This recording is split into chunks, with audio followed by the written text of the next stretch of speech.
Well, good evening, YouTube, and welcome to another episode of what the fuck are we calling this segment? Us, I think. I don't fucking know. You made this shit up, not me. I got nothing to do with it. I'm just here. So when we were in Montreal, we did the first episode, and that was like 2 months ago. You were in Montreal. That's right, we did it live, right? Yeah, we talked Mm-hmm. about us and our first date and all that. And though we were going to go on to the second date and stuff, and we will, I thought a good filler for this stuff would be this. We got these Our Moments couples cards. So we can go through a couple of them and, you're looking at me like I want to stab you. I do want to stab you, but that's besides the point. Okay, so our very first question is, have you ever dreamed about starting a business? No. No? No, I really haven't. I have no interest in it. I've actually thought about starting a business. I thought about starting like a brewery and knowing how much work goes into it and all that sort of stuff, and how much capital it takes to actually start one properly to the point where you can actually make a living off of it. Mm-hmm. I decided not to. I thought about breeding dogs. I thought about doing woodworking. I'm not good enough at woodworking to. Let's practice. First time my dad built chairs, he made them out of 2-by 4s. I've done that too. Yeah, I can see that. But you always said you wanted somebody just like your dad. Yeah. And what do you know? You got a cousin. I kind of rethink that. I got a cousin. For those of you that don't know what we're talking about on that, we did a DNA test, and I'm like an 8th or 9th cousin. Yeah, somewhere in there. We share under 1% DNA, but the joke is, there's a reason why I felt like family the moment I walked in the door. Because I was.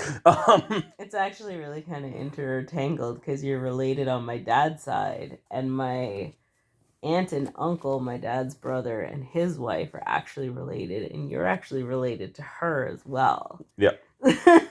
So it's a very intriguing. Like, how the fuck did that happen? Yeah. That many people in the world, and that's fucked up. Next question is, what did you want to be when you were 10 years old? When I was 10? I don't know, I think like a vet or a zoologist or something. I don't know. Oh, you and Aiden, eh? Yeah. I wanted to be a professional wrestler. Of course you did. Gee, there's a fucking shocking reveal. What the fuck? What? I did. I wanted to be a professional wrestler. You got a hair sticking up like... Well, thank you for taking care of me. You're welcome. I'm still mad at you for taking a day off today. What are you too hard on yourself about? Or for? I'm hard on myself? I don't think I'm that hard on myself. Well, that's the question. I don't know. What do you think I'm too hard on myself about? I don't know. What am I too hard on myself about? Fucking everything. Like life in general, you are too hard on yourself. If I'm talking about regrets that I hold, my kids, and what ended up happening with them, not talking to you more in high school. Mm-hmm. I'm hard on myself about that. Choices I made, mistakes I made. Life in general. Fucking life, Chad. Just say life. You're hard on yourself for literally fucking everything. I love you. My fucking God, do you beat yourself up? So what are you hard on yourself about? I'm kind of hard on you sometimes. I shouldn't be. I should be more patient. Why aren't you patient with me? Because you frustrate the fuck out of me. Why do I frustrate the fuck out of you? Because you just do. Just like that one over there frustrates the fuck out of me. But it's I don't know, maybe it's a spectrum thing. I can't seem to get through to either of you. What do you mean spectrum thing? A spectrum thing. Autism spectrum disorder. You know exactly what I'm talking about. So shut your fucking pie hole and move on with your things. The love of your life. You are the love of my life. Wow, there's so much love in this room right now. Eh? Ooh. Where and when do you get your best ideas? When I have peace and quiet. So, like, never. I'm Fortress of Solitude. I'll be full of good ideas on Sunday. I'm getting the Fortress of Solitude, the Cone of fucking Silence. The door's gonna have triple fucking padlocks. There's nobody coming in or out. Fucking, you don't know, but I bought some snacks, so I have sustenance in the room with me, so I don't even have to leave. Did you really buy snacks No, for the room? I didn't. I thought about it. I thought it would be like, I'm gonna get like a camp toilet so I can go pee. Like, I'm not leaving the room for the day.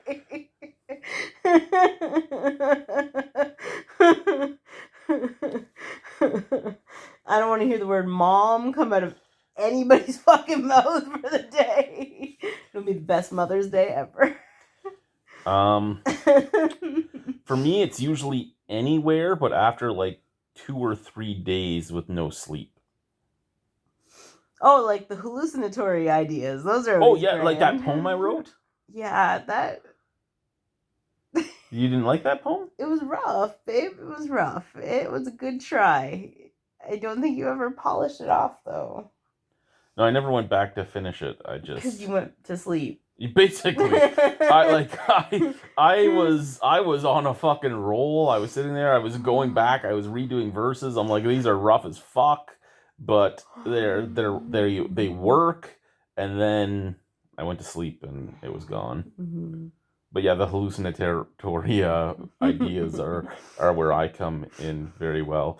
Because when I'm not hallucinating for my ideas are like, oh, it'll be good to stand on this branch with this chainsaw and see what happens. Like, they're not great ideas. Kind of like Aiden let me pull a dead fish out of a hole on the ice today. It seemed like a good idea at the time. And then he gutted it himself, honey. He threw the body to the dogs. He carried the head home. He gutted the already dead fish. Yeah. Why not just throw the whole fish to the fucking dogs? Why gut it? He brought the head and the Was tail he just home. practicing how to gut a fish? Was that? I don't know. I think he told the teacher he caught the fish. Oh, the already dead fish that he apparently reached into the ice and like pulled out like a fucking rabbit out of a hat. Yes, that and said, "Look what I caught." Yeah, it was floating on its side in the hole. Okay. Anyway, last one for tonight. Have you ever fantasized about changing your first name? No. No? How about you, Chadwick? My name is not Chadwick, it is Chad. Maybe I could go to Chaz. Chaz, please don't. Oh yeah, I'm Please Chaz. don't. Start calling me It Chaz. sounds way too close to jazz. Oh, you know what? Let's do another one. Have you ever had to make a public apology? A public apology? Yeah. No, I don't think so. I've never had to, but I have. And like you were saying, how I'm too hard on myself about everything in life, a lot of my apology that was public was stuff that wasn't even my fault. I was just taking blame for it. You mean the stuff like in your last marriage? Or Yeah. Okay. Which is why she used that in court, saying, look, he's taking responsibility for all of it. And That's yeah, sounds about right. Next, have you ever met one of your heroes? Don't ever meet your heroes. No, I can't say that I have. Do you have any heroes? No. Come to think of it, I don't really have anyone that I look up to. You're my hero. Am I? Oh, honey. I could be your hero, baby. Never meet your heroes. I'm not that great. I don't even think I have a hero per se either. Maybe when I was younger, but I don't ever really like remember looking up to somebody and being like, they're my hero. I want to be just like them. I don't know. Well, sure, like, I want to be just like them. I want to be a millionaire and sleep with 8,000 women. No, not really. Like, don't get me wrong, my cousins that my one cousin that runs OLI, and the other cousin does the Quilts for Survive. I think they're fantastic ladies who've done great things in the world, and the world needs more people like them. Are they my heroes? I don't know if I could say that. I don't even know if I could say I have a hero. Like, I can say when I was a kid, I had like sports idols, Yeah. whether they were heroes or not. Like, Mario Lemieux was my favorite hockey player of all time, but I wouldn't say he was my hero, that he changed my life in any way. Because to me, a hero should be somebody that does something beneficial. Inspires you Yeah. in some way. So I don't know if I'd really say I have one. How will relationships between men and women change in the next 25 years? Maybe the pendulum will swing the other way. I don't know. I'd like to say things will balance out in the world. And maybe we'll have a little understanding that we're different but equal. I wonder how many people are going to notice those pads up there in the top. They're panty liners. And the pH balanced wipes. I don't have a lot of storage in this house. How will things will be all online? I don't think you're going to organically meet somebody anymore. No, yeah, we barely organically meet somebody now. I mean, really, we met in high school, but really, at the end of the day, we didn't start talking until we met online. Well, talking again until we met online. Yeah. On an online dating platform. Yeah. That we saw each other on and didn't say anything, and then we both had some horrible relationships, and then we said something, and look at where we are now. Yeah. But yeah, I think you're gonna have that. You're gonna have a lot of online stuff. I don't know, the show Black Mirror, where they basically put your personality into a simulator and then decided who you should be with and set you up that way. I could see something like that happening. Like, the way technology is going, the way AI is going, the way AI is going, I could start seeing fucking AI fucking relationships. Maybe less permanent relationships. People Yeah. aren't afraid to be alone, so they don't stay in relationships that aren't great for as long. I don't know. Are you trying to tell me something? No. The way you just said no and not very. Last one for tonight then. Has a teacher ever changed your life? No. No. I don't think I've ever had a teacher. I've had great teachers. I've had great teachers as well. I've had some great teachers that I still talk to. When I was starting down my mental health slide at Woodruff High School, you know what? I can actually probably say yes. And Jackie Amy. Jackie Amy was my drama teacher when I was in high school. He also was my vice principal at one point, but he was also the wrestling coach at Woodruff High School. And wrestling is what saved my life right off the bat. It's what gave me an outlet to get away from what was going on in my house, and gave me some confidence and some self-esteem and some ability to believe in myself. So I stopped being a fat blob. I'm back to a fat blob now, but I stopped being a fat blob and became a machine. And